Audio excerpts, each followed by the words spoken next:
जिसने इस पृथ्वी पर मनुष्यों के कल्याण के लिए सत्यनारायण व्रत किया था, उस विष्णु भगवान के व्रत को मैं तुमसे कहता हूँ।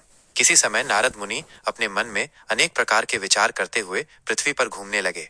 मनुष्यों को अपने अपने कर्मों के अनुसार अनेक दुखों से पीड़ित देखकर उनके उद्धार का उपाय सोचते हुए वे भगवान विष्णु के धाम क्षीर सागर पहुंचे। वहां श्वेत वर्ण के शेषनाग की शैया पर लेटे हुए लक्ष्मी जी के पति भगवान नारायण की स्तुति करने लगे।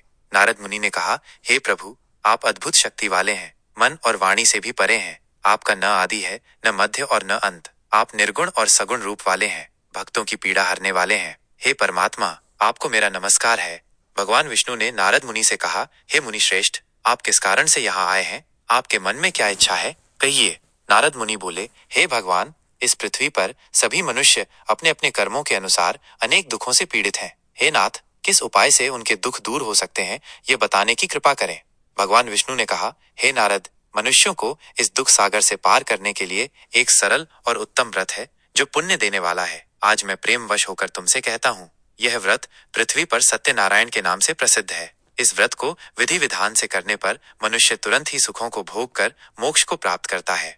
भगवान ने आगे कहा, हे मुनि, इस व्रत को किसी भी दिन ब्राह्मणों और बंधु बांधवों के साथ भक्ति भाव से करना चाहिए। सवाया गेहूं का आटा, गेहूं के अभाव में साठी का आटा, सवाया घी और उतना ही गुड़ लेना चाहिए। केले के फल, दूध और मेवा आदि भी यथाशक्ति लेने चाहिए। इन सबको मिलाकर भगवान का भोग लगाना चाहिए। फिर बंधु बांधवों सहित ब्राह्मणों को भोजन कराना चाहिए और स्वयं भी भोजन करना चाहिए। इसके बाद भगवान सत्यनारायण की कथा सुननी चाहिए। भजन कीर्तन आदि करते हुए भगवान का स्मरण करना चाहिए। इस प्रकार सत्यनारायण का व्रत करने से मनुष्य की सभी इच्छाएं निश्चित रूप से पूरी होती हैं।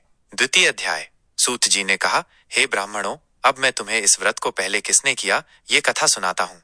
प्राचीन काल में शंकासुर नामक एक लकड़हारा था। वह प्रतिदिन जंगल में लकड़ी काट कर लाता और नगर में बेचकर अपना जीवन निर्वाह करता था। एक दिन वह जंगल में लकड़ी काट रहा था कि उसे भूख और प्यास लगी। वह व्याकुल होकर एक जलाशय के पास गया। जल पीकर वह एक घने वृक्ष की छाया में बैठ गया। उसी समय उसने सुना कि कोई मनुष्य मधुर वाणी में सत्यनारायण भगवान की कथा कह रहा है। वह लकड़हारा आश्चर्यचकित होकर उस स्थान पर गया और उसने भक्ति भाव से कथा सुनी। कथा समाप्त होने पर उसने प्रसाद ग्रहण किया और फिर अपने घर गया। उस दिन से लकड़हारे ने निश्चय किया कि वह भी प्रतिदिन सत्यनारायण भगवान का व्रत करेगा। अगले दिन वह जंगल में लकड़ी काटने गया और उस दिन उसे पहले से अधिक लकड़ी मिली। लकड़ियों को बेचकर उसने बहुत धन प्राप्त किया। उस धन से उसने सत्यनारायण भगवान के व्रत की सामग्री खरीदी और विधि पूर्वक व्रत किया। इस व्रत के प्रभाव से वो धीरे धीरे धनवान हो गया और सुखपूर्वक जीवन व्यतीत करने लगा।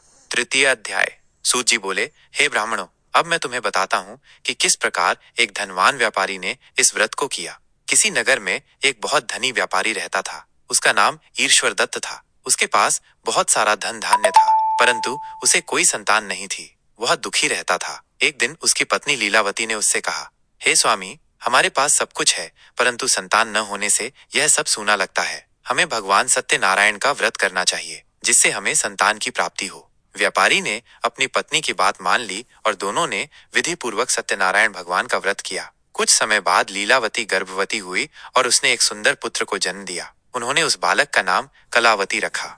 जब कलावती बड़ा हो गया तो ईश्वर दत्त ने उसे अपने साथ व्यापार के लिए दूसरे नगर में भेजने का विचार किया। जाने से पहले उन्होंने सत्यनारायण भगवान का व्रत किया और अपने पुत्र को आशीर्वाद देकर विदा किया। कलावती अपने साथियों के साथ व्यापार करने के लिए रत्नसार नगर पहुंचा। वहां चंद्रकेतु नामक एक राजा था। वह भी सत्यनारायण भगवान का परम भक्त था। एक दिन राजा चंद्रकेतु की कन्या तुलसी सत्यनारायण भगवान का व्रत कर रही थी। कलावती और उसके साथी उस नगर में पहुंचे और उन्होंने राजा की कन्या को व्रत करते हुए देखा। चतुर्थ अध्याय। सूत जी ने कहा, हे ब्राह्मणों, अब आगे की कथा सुनो। कलावती ने अपने साथियों से पूछा, ये कन्या कौन है और ये किस देवता की पूजा कर रही है? उसके साथियों ने बताया कि यह राजा चंद्रकेतु की पुत्री तुलसी है और यह सत्यनारायण भगवान का व्रत कर रही है। कलावती ने सोचा कि उसे भी इस व्रत को करना चाहिए। उसने अपने साथियों के साथ मिलकर सत्यनारायण भगवान का व्रत किया और भगवान से प्रार्थना की कि उसका व्यापार खूब फले फूले। भगवान सत्यनारायण की कृपा से कलावती का व्यापार बहुत अच्छा चला और वह बहुत सारा धन कमाकर अपने नगर वापस लौटा। जब वो अपने नगर के पास पहुंचा तो उसने एक दूत को अपने घर संदेश भेजने के लिए कहा।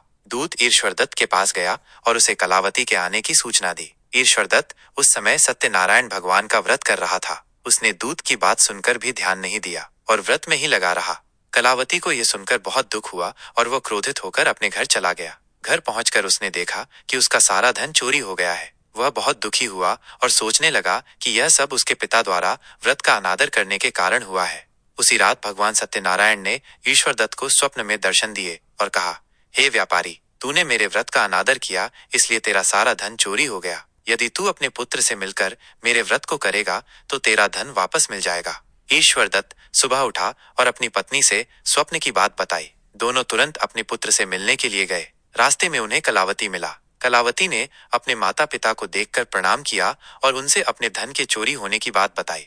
ईश्वर दत्त ने अपने पुत्र को भगवान के स्वप्न के बारे में बताया और कहा कि हमें मिलकर सत्यनारायण भगवान का व्रत करना चाहिए।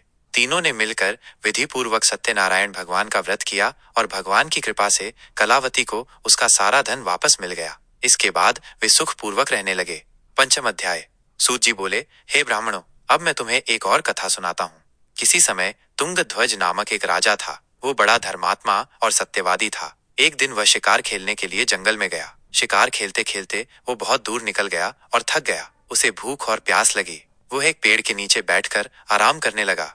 उसी समय उसने देखा कि कुछ ग्वाले भक्तिभाव से सत्यनारायण भगवान की पूजा कर रहे हैं। राजा को ये देखकर आश्चर्य हुआ, परंतु अभिमान के कारण वो न तो पूजा में शामिल हुआ और न ही उसने ग्वालों को प्रणाम किया।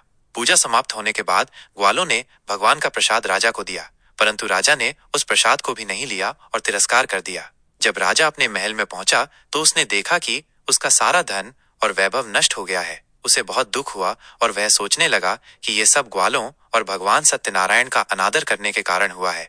उसी रात भगवान सत्यनारायण ने राजा को स्वप्न में दर्शन दिए और कहा, हे राजा, तूने मेरे भक्तों और मेरे प्रसाद का तिरस्कार किया, इसलिए तेरा ये हाल हुआ है। यदि तू मेरे पास आकर क्षमा मांगेगा और मेरे व्रत को करेगा तो तेरा सब कुछ पहले जैसा हो जाएगा। सुबह उठकर राजा को अपनी भूल का एहसास हुआ। वह तुरंत जंगल में उस स्थान पर गया जहां ग्वाले पूजा कर रहे थे। उसने ग्वालों से क्षमा मांगी और भक्ति भाव से सत्यनारायण भगवान की पूजा की। उसने भगवान को प्रसाद चढ़ाया और स्वयं भी ग्रहण किया। भगवान सत्यनारायण की कृपा से राजा का सारा धन और वैभव वापस मिल गया और वो पहले की तरह सुखपूर्वक रहने लगा।